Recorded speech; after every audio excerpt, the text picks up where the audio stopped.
1480 WAOK. So that's our pulse check for this morning.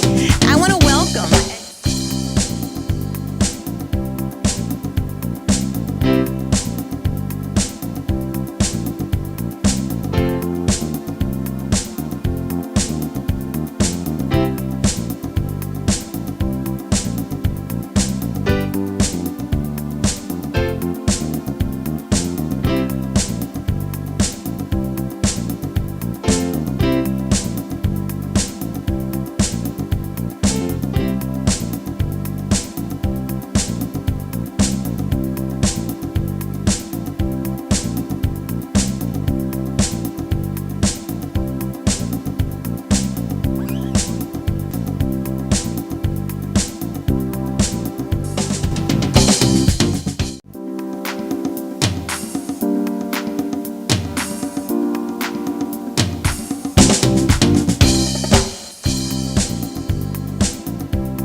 Welcome to Politics Done Right. I am your host, Egberto Willies. This is a progressive program that will take the mystery out of politics. This is the program that will encourage you to make sure government becomes we the people. Whether you are liberal, progressive, conservative, or otherwise, you get to air your point of view. We are an independent media outlet that, unlike mainstream media beholden to corporations, we only owe allegiance to you. Remember, you can also send me a tweet at EGBERTOWILLIES. That is at Egberto Willies. Let us engage. It is Politics Done Right.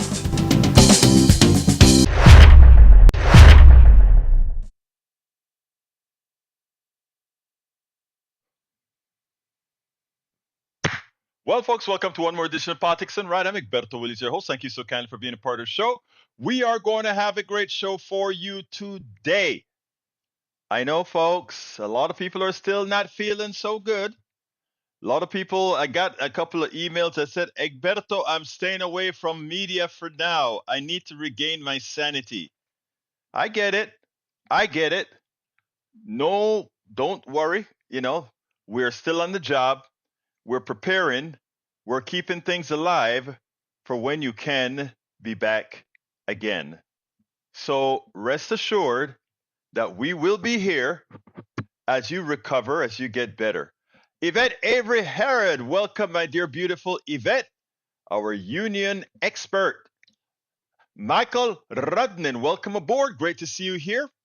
David Davis, ugh, what a nightmare for America. David, where are you? Are you in Houston? Are you in Texas? Are you in, where are you? Love to kind of call people out. Yvette Avery Herod is in Atlanta, Georgia. AVQ, El Senor Rudnin is in Brooklyn, New York. All right, AVQ says Philadelphia Inquirer. Democrats kept calling Trump a fascist, but these Pennsylvania voters thought he could help them pay the bills. Even though Trump spewed violent and anti democratic rhetoric, those voters think he can help the economy and their bottom line. Matt Wolfson, a 45-year-old former construction worker in Scranton, said, "He's good and bad. People say he's a dictator. I believe that. I consider him like Hitler, but I voted for the man." Whenever someone wonders how did the Germans elect Hitler despite knowing how bad he was, this is how. Not every change is for the better. We as a nation, or not every change, but and Trump is going to tangibly make things worse. Yeah, we know that. Make their personal economies worse as our nation quickly becomes unrecognizable. We as a nation have chosen pain and loss, both social and economic, at the 11th hour when we're almost out of time to forestall runaway global warming. If humanity is still around, history will remember the fall of America with one sentence: eggs are too expensive. No, that's not going to be the sentence. I love you, bro, but I'll tell you what the sentence is going to be. Huffington Post. How Donald Trump could bypass Congress to install Matt Gaetz as Attorney General. No president has fully tested the constitutional power to bypass Congress and staff administration. Yeah, they have. Why would they say that? It has been done with what's called a recess appointment. Trump threatened to adjourn Congress to make appointments toward the end of his term, and some fear he will actually follow through on the scheme in his second term. And he has already called for Senate to let him make recess appointments as Democrats can't slow down the confirmation process. Trump is already doing recess appointments by passing the Senate confirmation process. It's a dictator's move, and he's not even in office yet. Should we expect any less than Trump picking criminal besides buddies to run the White House and the country into the ground while they enrich themselves? No, we expect that. AC Rodriguez says, "Hey, y'all. Hi, AC. By the way, AC, where are you located?" All right. We also have Eric Hayes in the house. He is from Kingwood, Atascocita. David Davis is in the house. Happy to be an expat. Expat, but where? Tokyo. There you go. I love Tokyo. I didn't really get a chance to go explore it. I saw it from the air. I saw it from the airport. Food was good. Patrick Magner is in the house. Meow, he says. And look, Cali, best coast, California. Pero qué ciudad? What city? What town? All right, look, folks. So yeah, a lot of people are feeling down. Now, it is not true that Donald Trump really what's the word that I want to use? It's not true that it's like Hitler in the case of, well, people voted for him, because when those people say I am voting for Trump because he is going to make life better, they're voting on a lie that they chose to believe because they didn't want to vote for the woman, the black Asian woman. The mind is an interesting thing. You look for excuses to cover your prejudices. Kamala came out and said what she was actually going to do for these people financially. She actually told them what she was going to do for them financially. The Biden economy, the Biden economy recovered the destruction from the Trump economy. These people, welcome aboard Lee the Bearcat. These people chose. They chose to allow their prejudice to disregard Kamala and to somehow believe Trump. They knew better. It's a cop out to make you believe that somehow they think this thug could do better. And you know what? I gave an interview to WAOK in Atlanta, and we had this post-election analysis. So what I'm going to do is I'm going to play this this analysis now. I want you to listen to it. I didn't do video here, so it's just the image of the video, but I think you'll enjoy it. I think you'll get it. So let's go ahead and do that right now, and we'll continue. It's about 36 minutes long. 1980 WAOK. So that's our pulse check for this morning. I want to welcome Egberto Willies, author of It's Worth It, How to Talk to Your Right-Wing Relatives, political blogger and radio show host for Politics Done Right on KPT 90.1 FM, and business owner. He describes himself as an ardent progressive who believes tolerance is essential. Welcome, Egberto. How are you this morning? Oh, I'm doing fine. It's my pleasure to be on with you guys. Angela, thank you for the invite.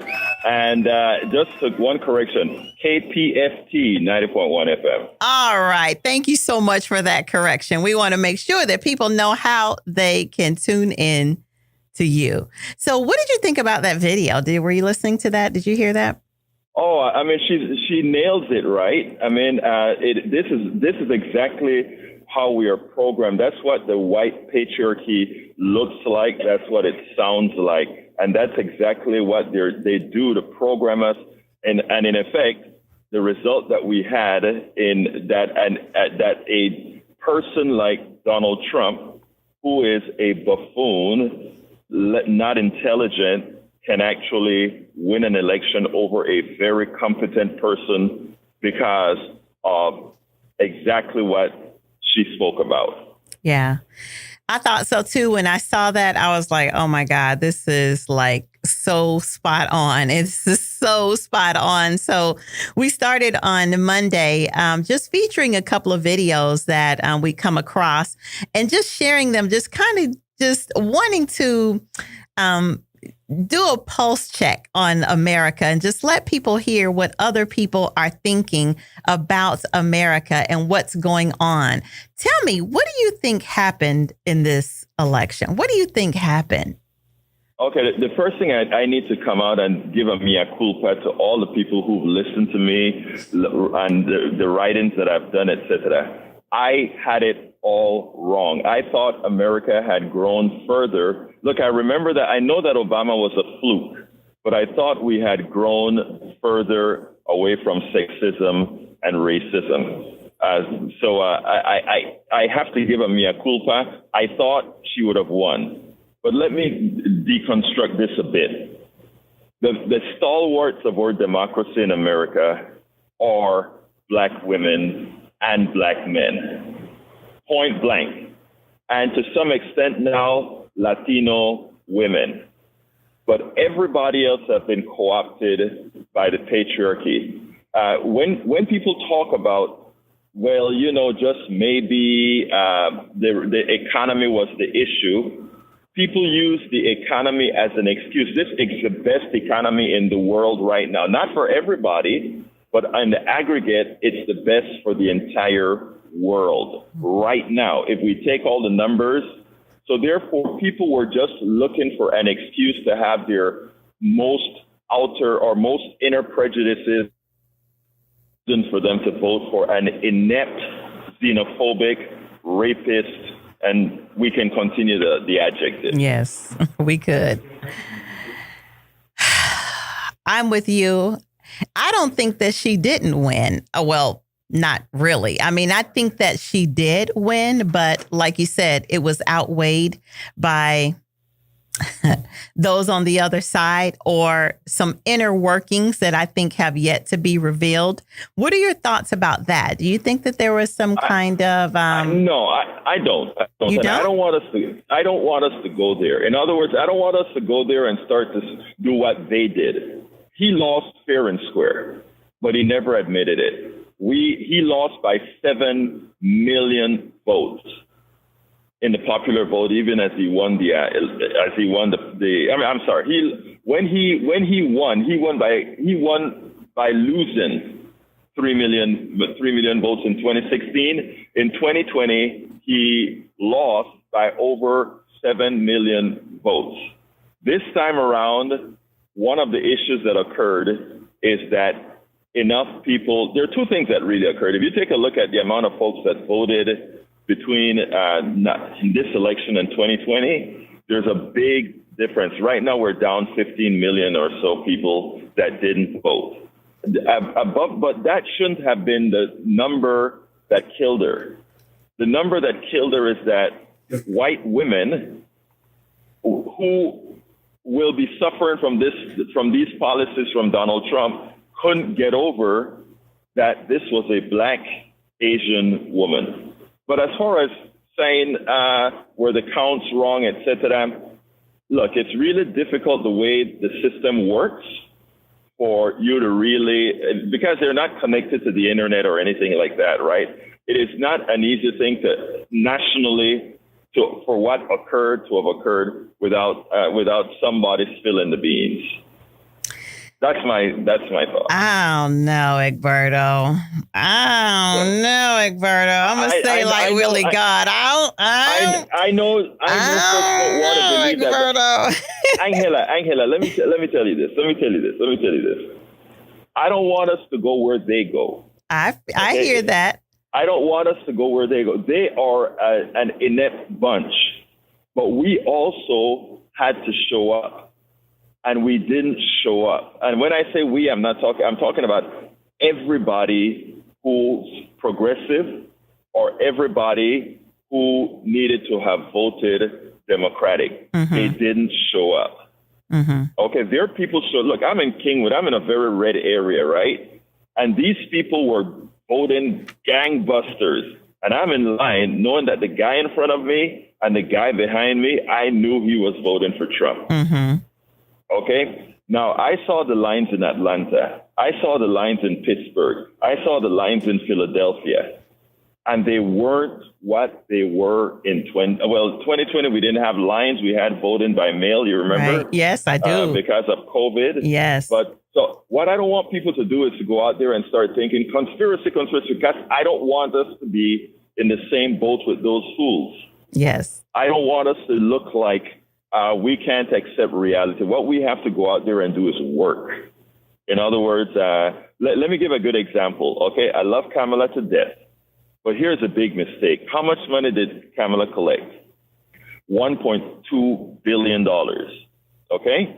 Now, Donald Trump and his team collected $300 million. Let me give another number. As it turns out, Elon Musk did some little raffling around for him around the country, etc. But all of the Democratic money went to institutions. In other words, paid for television ads. Do you know a 20-year-old who watches television? No, I don't. Okay. It went to television. You know where the 20-year-olds and the 25-year-olds, what they're doing? They're on online, social media. They're on social media, etc. Right? Mm-hmm. By the way, you are a great radio station in Atlanta. We have a great radio station here in Houston. Here's the kicker.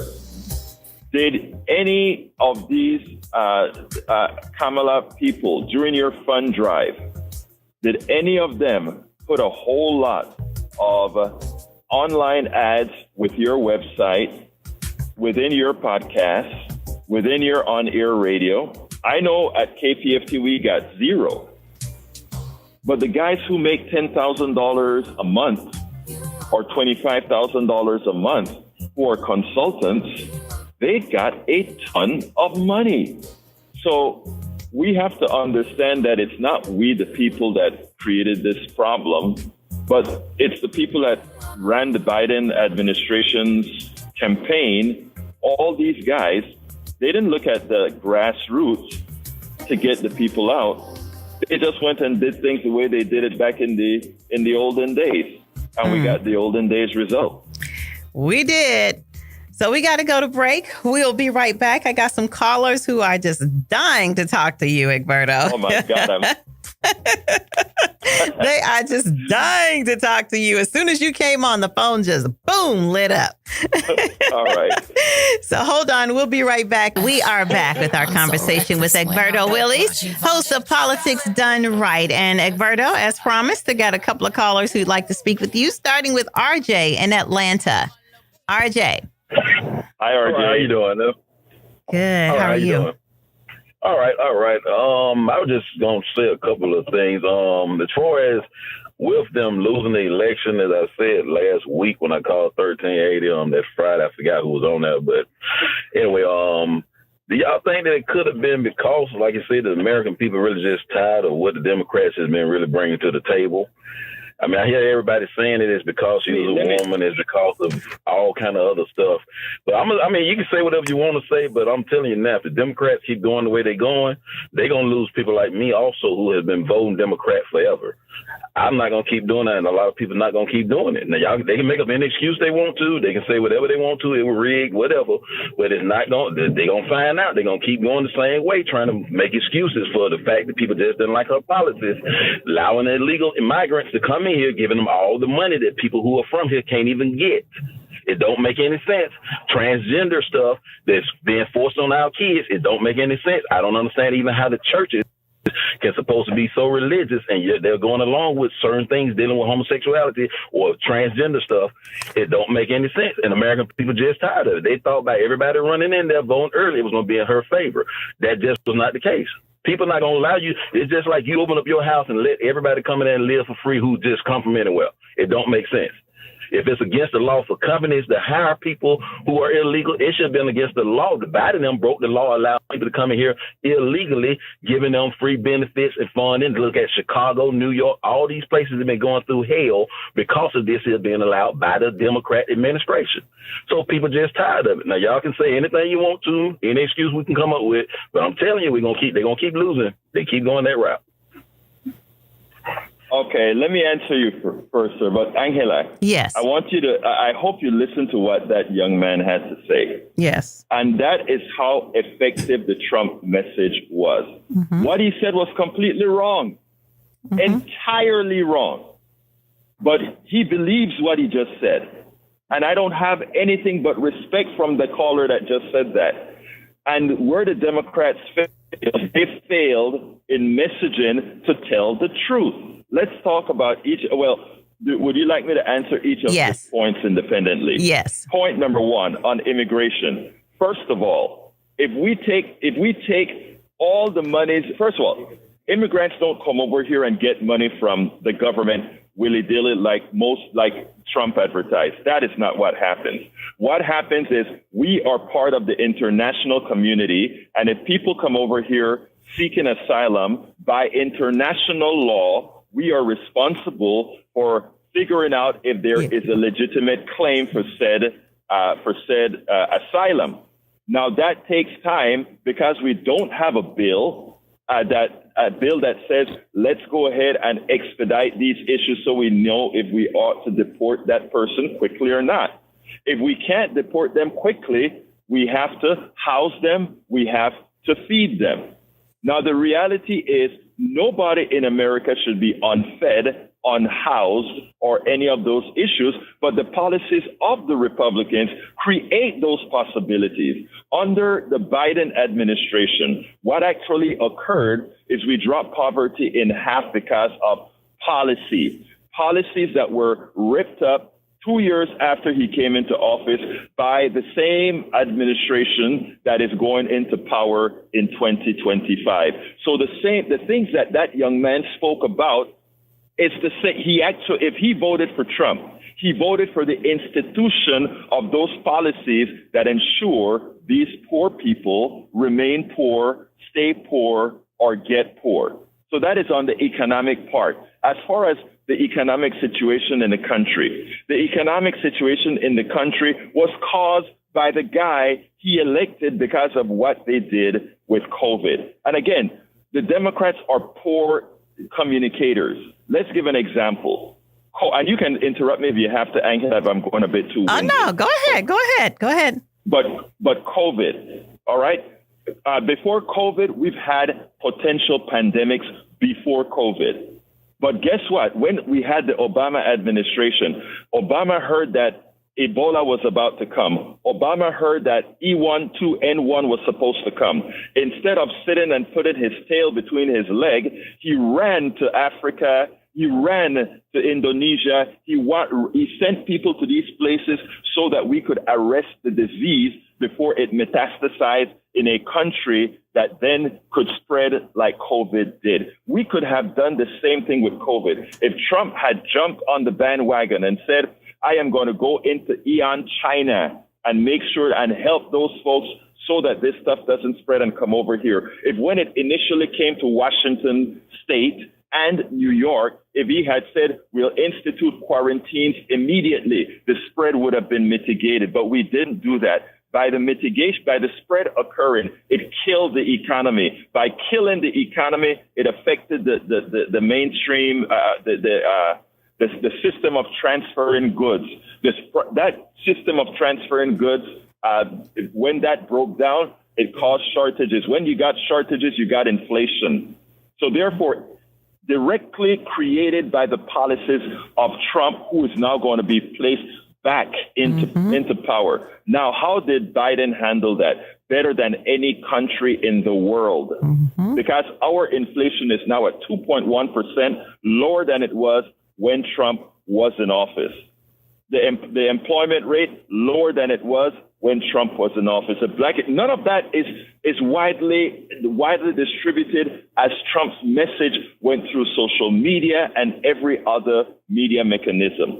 So again, I'm saying everything the young man spoke about there was, he's an honest guy. He only knows what he reads and he says and he hears, but he's wrong. Yeah. Now, the part that is debatable now are the issues with transgender and a woman's control of her own body. To men, I tell them this: control your own damn body. If you don't like abortion, or you don't want your daughter or your family to have an abortion or whatever, then you run your household the way you want to run your household. Nobody is stopping you from doing that.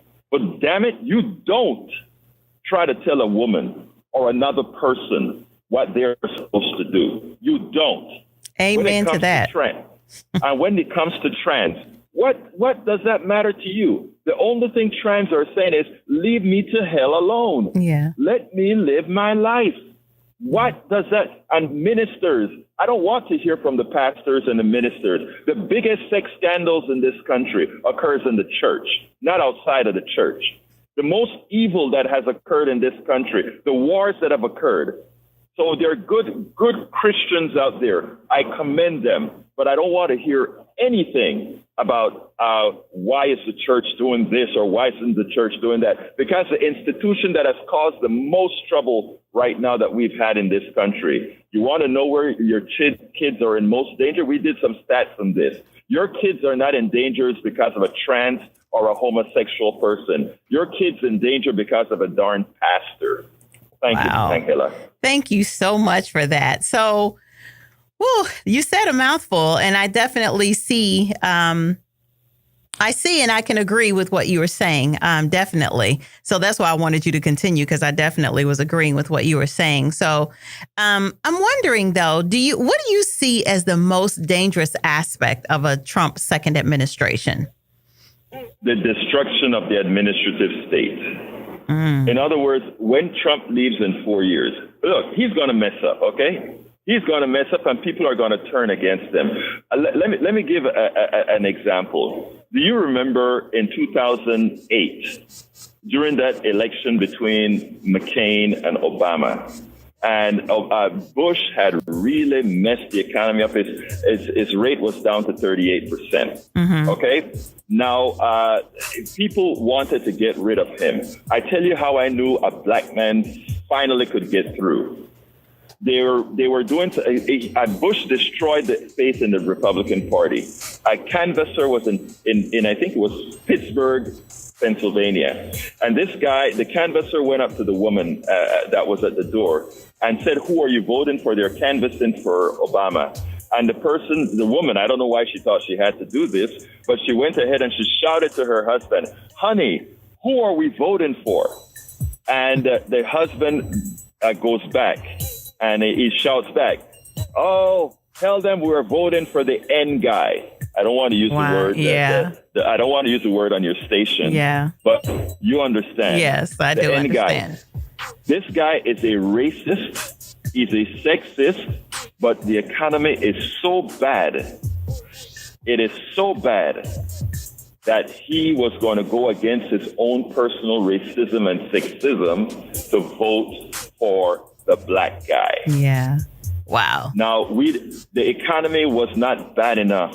Things were not bad enough for those white women who went with their own internal racism and sense of patriarchy to say, I am going to vote for the black Asian woman. Yeah. Sadly. That's what this country has gone to. Wow. All right, we'll be right back. News and Talk 1380 WAOK. We are back on the WAOK Morning Show, and we have our guest, Egberto Willies, with us, host of Politics Done Right. And we have another caller for you, Egberto. We have Michelle in Atlanta.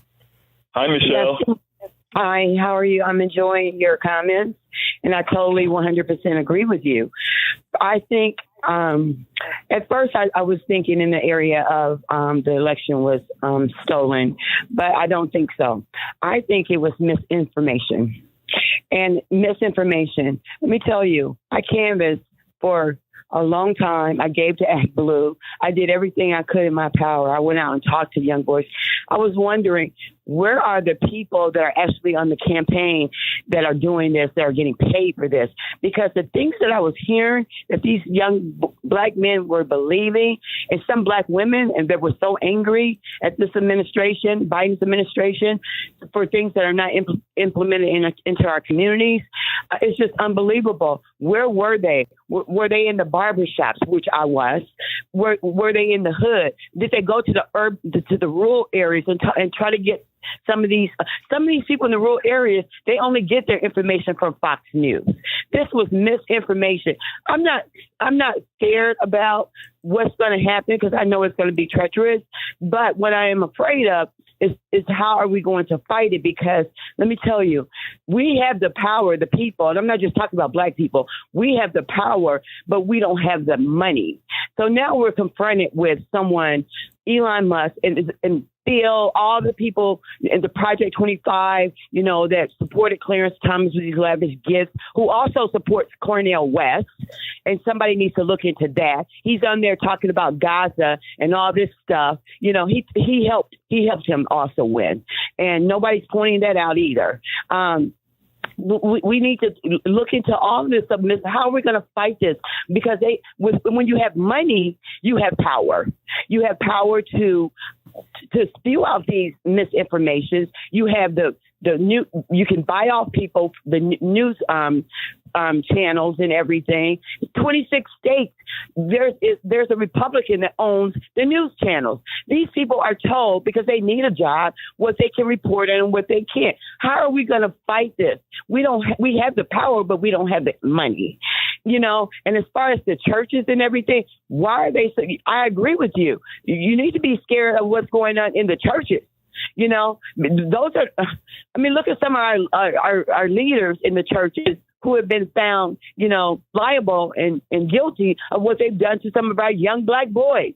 And I'm not to even mention the priests and all. And look at how we're being attacked now. So I don't think I don't think today we are like our leaders and our ancestors back during the Jim Crow rights and stuff. Who's going to step up and protect these people that they're going to come after, like Tisha in New York, like Fonnie Willis, Michelle Obama? Who's going to be here to stand up and march for that? Are we going to put our money in places that it's going to matter so we can fight them? Are we going to support our leaders? Are we just going to turn our back and keep blaming everybody? I always felt like black people, I really think this is a reckoning, to be honest with you, because something has to change to bring our people together, because we're so, the elites got this, and then people are suffering down here. I can be in a car and see a homeless man out on the street. millions of cars pass by. It seems like I'm the only one raising my window down to give money. When is the compassion going to be for those less privileged than we are? Are we going to stick together? Are we going to come together finally? Because they're coming after us. Yes, they are. They're coming after us. They are. Let's get Egberto to respond to you, Michelle. Thank you so much for calling and for listening. I love what Michelle had to say, and I love Michelle's passion, because that is what's going to take. Michelle's basic answer is that she knows the solution, but the problem is that we don't have the money. And I just want to correct one thing, Michelle. We have the money. We're just giving it to the wrong people. The fact that Kamala picked up so many millions of dollars, $5, $10, $20 at a time, means that we have the money. The problem about it is direction and how do we spend it. And I hope what this loss does with the Democratic Party is it stops us from giving to the Democratic establishment and start giving to the progressive establishment. And who is the progressive establishment? It's sparse. It's larger but sparse. It's all over the place. And with a station like WAOK, a program like this that gives us the opportunity to have this discussion, that people in the car can hear a discussion unencumbered by the plutocracy, the oligarchy. When Angela talks to you, she's talking to you from experience and the heart. This is a program that needs supporting. We have to be selective in who and what we support. I write blogs and I do Substacks, and my whole income stream to be able to do this is over the internet and people subscribing and supporting. We have to support people like that, because you're not going to get the correct information or messaging from the mainstream. And why not? Because you stated it, Michelle. Yeah, they need their job. They have to toe the line. I don't have to toe a line. Angela doesn't have to toe a line. We can tell the truth, right? That's it. So we have to be honest. And we are also have to accept the responsibility for not doing our job entirely. And the words that you spoke on this air would have convinced a lot of people there is a problem with the establishment Democratic Party.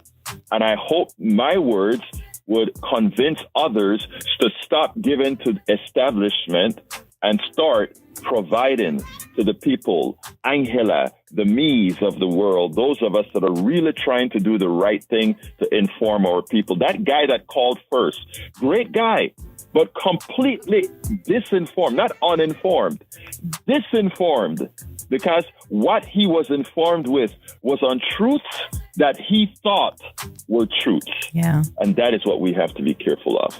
He's about to find out, that's for sure.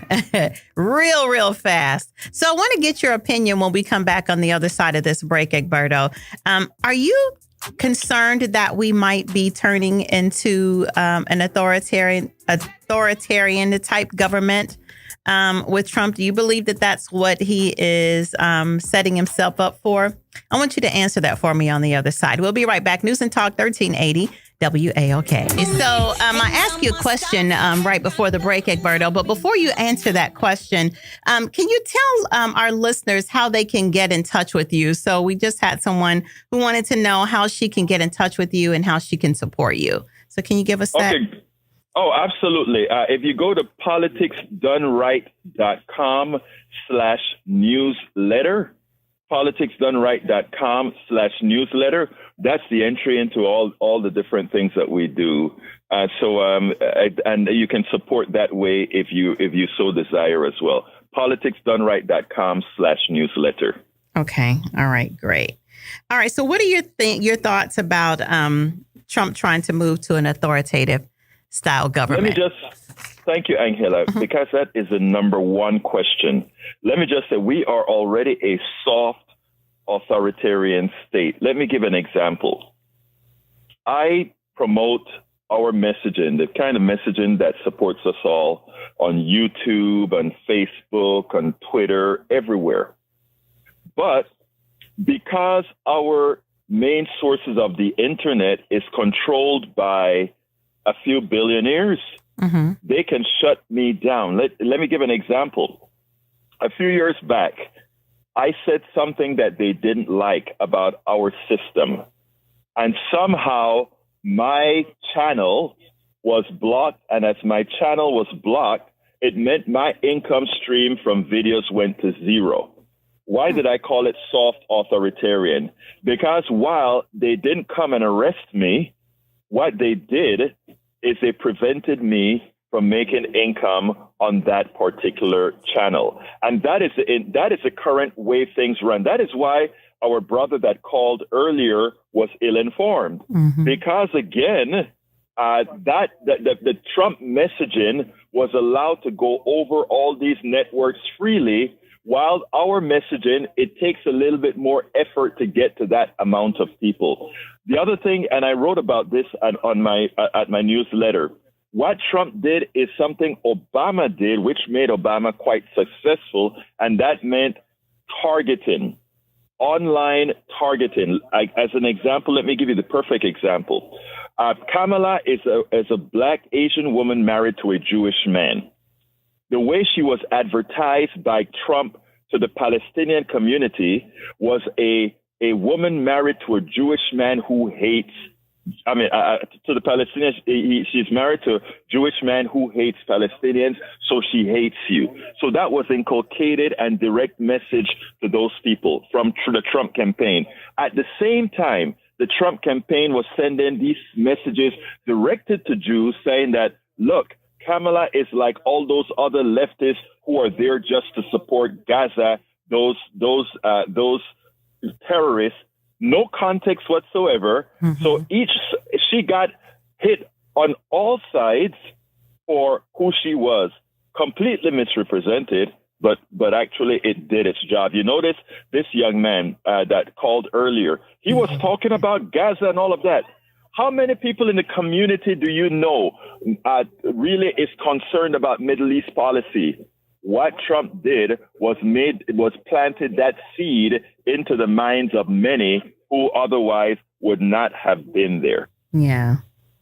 Thank you so much for that. We have another caller for you, Willie in Mableton. Good morning, Willie. Good morning. Good morning to you and your guests here. Hey, listen, this guy here needs to be the leader of Kamala's campaign headquarters. He is so on point with what he's telling. I'm hoping that people will listen now. We needed his voice 2 years ago. But I know you keep addressing that first caller, which I was going to do too, because that first caller is misinformed. But you cannot tell them, you cannot tell them, you can tell them that, but they're not going to hear you. There's an old saying that that some people can't see the forest for the trees. We got a nation full of those people right now. But this guy here nailed that guy to the cross. I don't need to really go into no more detail about what, but in my opinion, the Republicans were in control of this inflation we've been going through. They were in control of all the transgender issue. They control all that. And as long as they are able to get a certain segment of people, I hear some people say, well, yeah, I heard that, but I don't believe that. But you got some people to do, and they worked on those people that they can feed that to. Those are the people that either didn't go vote or they went to vote and they voted for Trump because they thought transgender issues was going to solve our problems. The Republicans are not going to solve these problems, but they'll pin that problem on you if you don't solve it, and then say, because you can solve the problem, you must be part of the problem. And you got people swallow that. Well, like I said, I'm listening. I'm just enjoying what he's saying because we needed him a long time ago. And if people will start, if there's a way that we can listen at him more, it's going to be to our benefit. Well, that is quite a compliment. How do you feel about that, Egberto? I am honored. And let me tell, and this is Angela, anytime you want me, you know I'm here to be on your program. Well, but thank you. I think we all have to start doing a whole lot more collaboration because here's the problem. It's all of us in the grassroots, all of us that are independent. we are the ones who have to work together to make the change, because everybody else is bought. Everybody else is owned. And until we do that, you know, and we've started doing it, it's just that it's not a process that's going to take place in a year or two. You build. The Republican machine wasn't built in a year. It took them 50 years. Hear me out here. It took 50 years for them to kill the codification of Roe v. Wade. It took them 50 years it took them almost 50 years to get rid of affirmative action again, which they've done practically, right? Yeah. So they were patient. They just bit at it. Now we have to grow back up again. Yeah. And the way to do it is you have to look, and people out there, I don't know, those of you in the know, you are responsible, all of us, myself, Angela, everybody. We are responsible as the church. I'm not a church guy. I'm a humanist, but my wife is a deacon. All right. We have to be our brother's keeper. And those of us that I wrote this book called It's Worth It, How to Talk to Your Right Wing Relative Friends and Neighbors. And the reason I did that is to say, we don't need to hate on those people that voted for Trump. We don't need to hate on those people that are or did these things, because you don't, if you know somebody's sick in the mind, you treat them differently than if they're just bad. And what happens right now is America is sick in the mind. Mm-hmm. And it's something that those of us that are still sane have to find a way to help them out of. Well, thank you so much for that. Absolutely. Well, thank you so much for being our guest. Just like before, we have loved having you here, and I'll definitely be giving you a call back. Well, folks, I hope you like that. The first thing I want to address is E2247. I'm very disappointed in that last statement. This discussion is so superficial and a waste of our time that I wonder what good PDR is anymore. Oh, really? I take exception to that statement. One of the things these people who are calling into the program have an issue with is they feel lost. They feel they don't have a solution. One woman speaks about, we know what we need to do, but don't have the money. I'm able to express to her that if we work collectively, no, we do have the money. And I pointed out how $1.2 billion from Kamala was wasted because it didn't come to the grassroots. A lot of people don't realize that. A lot of people don't realize they need to stop giving to the establishment and actually give to the low level. Then we had another person talk about, well, what about immigrants? I gave a detailed explanation of what goes on with immigrants and the fallacy that many believe of immigrants. People don't know that. A lot of folks in that community believe that somehow we're taking care of immigrants at the expense of others. That explained. And I can go over and over and over again. So E2247, love you, brother, but not because the people in Gaza are feeling a hell of a lot of pain. There's nothing PDR or anyone else can do without power to help PDR. So spewing and talking about it all the time is good to keep it into our frame of reference. However, it is impossible that unless we get the collective together for us to do anything about it. These fascist white supremacists who take up space here in PDR, again, you live in America, E2247. You live in America. You are going to have these white fascist nationalists everywhere you go. It's what I hope to show folks is a maturity where you can disregard it. Don't you see me disregard Mike Cisak when he says stupidity? Don't you see me disregard Eric Hayes? I can live with all these negative inputs coming in and not believe that I have to respond to the stupidity. And we need to get to the point in our lives where what's coming from them is irresponsible disinformed noise, which is what they speak. We have to, while they are speaking this ridiculous noise, we have to be strong and let it be known that there is another way, but we need to listen to their noise. Their noise is what, keeping ourselves away from their noise is what allowed the first brother who called into the show to believe that immigrants are the problem and trans are the problem and anything else, because we didn't know the deep-seated effect that had in all the communities. We needed to know that. Gaza is not going to solve that problem here in America so we can ultimately solve the Gaza problem. It's important. Egberto, there are serious calls to action that PDR should be voicing aloud, not just me posting on Twitter to know. Wait a minute. There are many ways that you can contact here E2247. If you have a particular action of purview that I don't see in the thread, you can send me a direct message. You can send me an email. I am responsive. Egberto, there's this important event happening. I don't know everything. There's this important event happening. Promote this. Create a video about it. Create a TikTok about it. But again, we can't assume that we are all connected and having the same information. That's why I speak about the collective. People working together.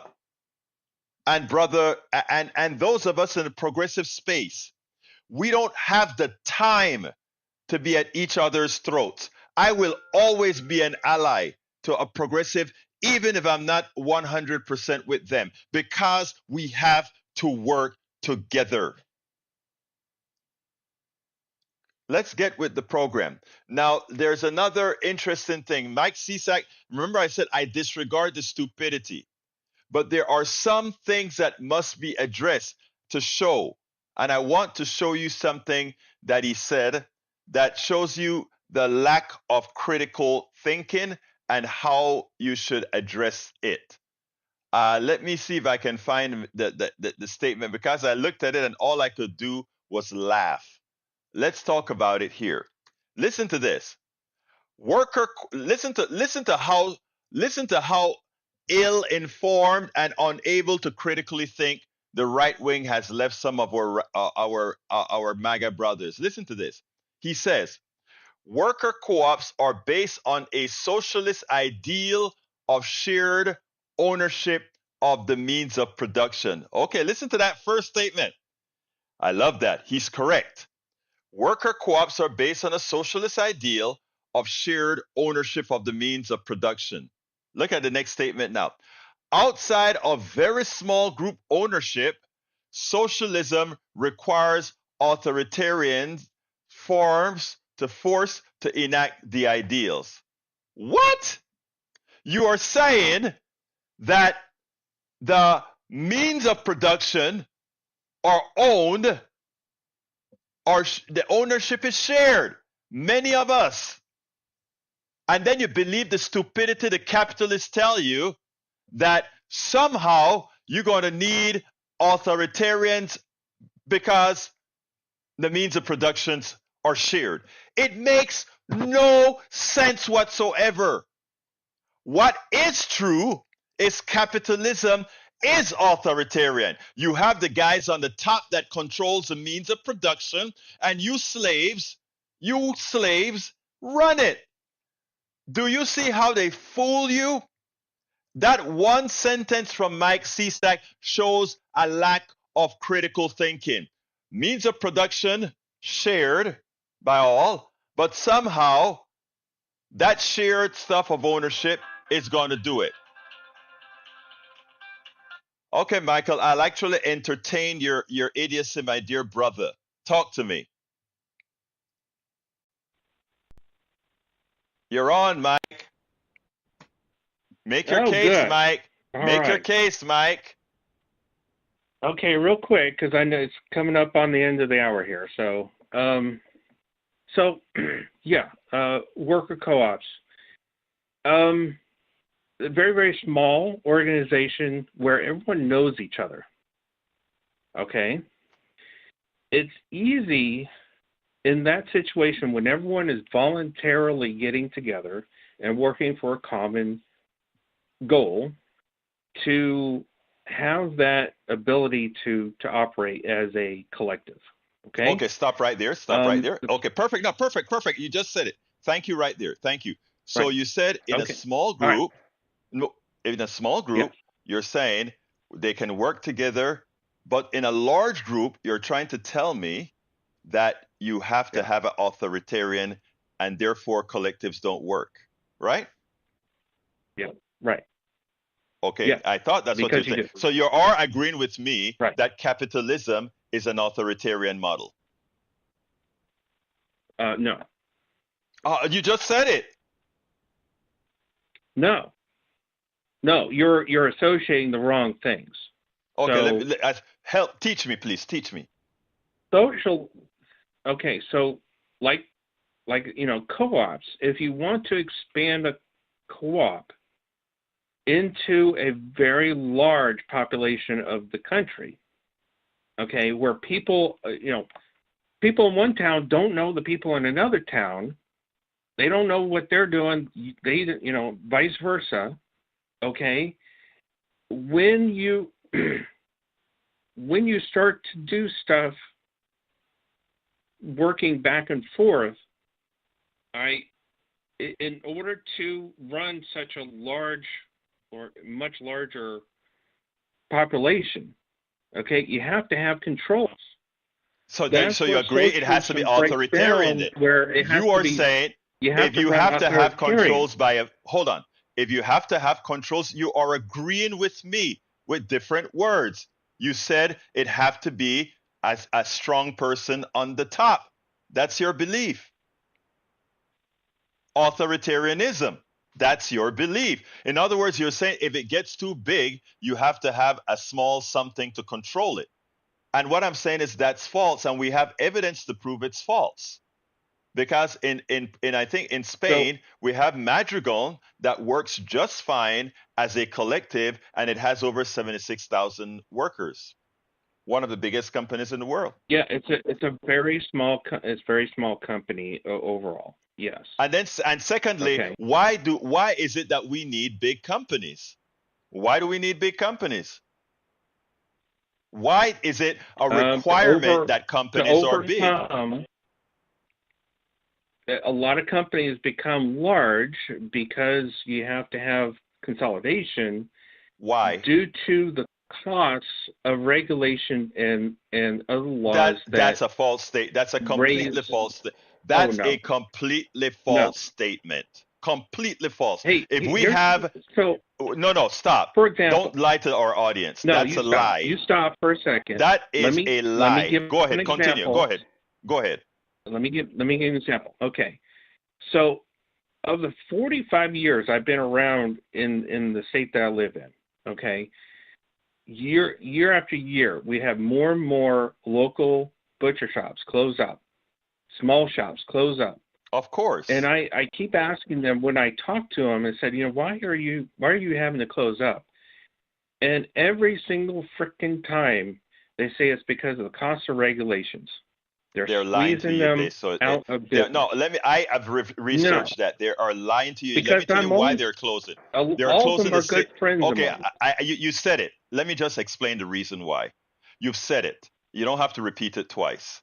Here is the reason why they're closing. They're closing because on the individual basis, corporate holders and venture capitalists have made life easier for them. It's the same thing that's happening with the small doctor's office right now. The small doctor's offices are closing and turning into centers where doctors are being paid by these venture capitalist companies. Same thing happens in the meat industry and everywhere else. The regulations don't force you to go big in scale. It's the same with doctors. It's the biggest lie. Yeah, look, we're out of time. Sir, we're out of time, but I'm glad you called, because the reason I'm glad you called is you proved that capitalism is in fact authoritarianism. So thank you so kindly for making my point, my dear brother. That is exactly what you did by saying, no, you said a small amount of people, when companies get big, are required to make the decisions. It won't work for the collective. To which my question is, so why do we need to grow the companies large? We need to grow the companies large so that a few people can monopolize on the work of others. Until you unlock yourself from the slavery that exists in your mind, that won't change. Thank you, my brother, Michael Cisak. We'll talk tomorrow. I got to get out of here. Anyway, folks, look, it is important. Michael Cisak, I'm so thankful for the call that Michael just made, because he didn't realize that I was walking him into exactly the sentence that he was trying to prove. And that sentence is that he believes in authoritarianism. That's what he believes in. Monopolies and authoritarianism. But anyway, folks, I want to thank you all for being here with us. It is very important that we continue doing this and educating ourselves. Please support the program. How can you do that? You can support the program. First, there are a lot of methods of supporting it. You can find at politicsdoneright.com/support. politicsdoneright.com/support. But right now, I'm asking everybody who has the wherewithal to do so to please become a paid subscriber of our newsletter. That gives us, as we get more numbers, we'll have enough cash flow to start hiring some part-timers to help reduce my day. 16 hours a day, 7 days a week is killing me. But until we get enough subscribers, that is what it has to be, because the work has to get done. So please go to politicsdoneright.com/newsletter, politicsdoneright.com/newsletter, and consider becoming a paid subscriber. It's cheap. It's like a coffee. And if we get enough people doing that, it would mitigate much of what we're doing here. I love you all. Thank you all for being here. My name is Egberto Willies. This is Politics Done Right. And you guys know how I end this baby. I am what? Out!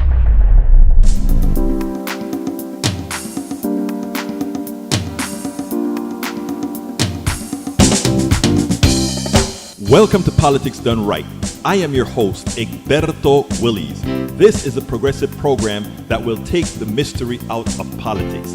This is the program that will encourage you to make sure government becomes we the people. Whether you are liberal, progressive, conservative, or otherwise, you get to air your point of view. We are an independent media outlet that, unlike mainstream media beholden to corporations, we only owe allegiance to you. Remember, you can also send me a tweet at EGBERTOWILLIES. That is at Egberto Willies.